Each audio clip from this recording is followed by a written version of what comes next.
આજે આખો દેશ સ્તબ્ધ છે.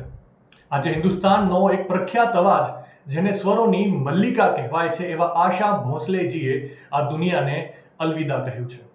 સુપ્રસિદ્ધ ગાયિકા આશા ભોંસલેનું મુંબઈની બ્રીચ કેન્ડી હોસ્પિટલમાં 92 વર્ષની વયે નિધન થયું.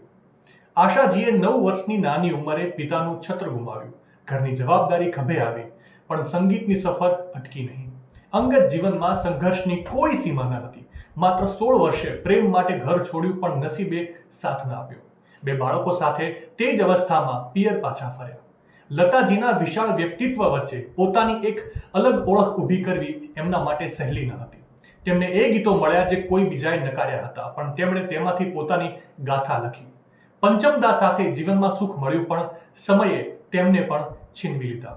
સંતાનોને ગુમાવવાનું દર્દ તેમના માટે સૌથી મોટો આઘાત હતો, છતાં તેમણે ક્યારેય હાર ન માની. કેબરેથી લઈને ભજન સુધી દરેક પ્રકારના ગીતને પોતાનો અવાજ આપ્યો. 92 વર્ષની વયે પણ તેમનો સૂર અકબંધ હતો.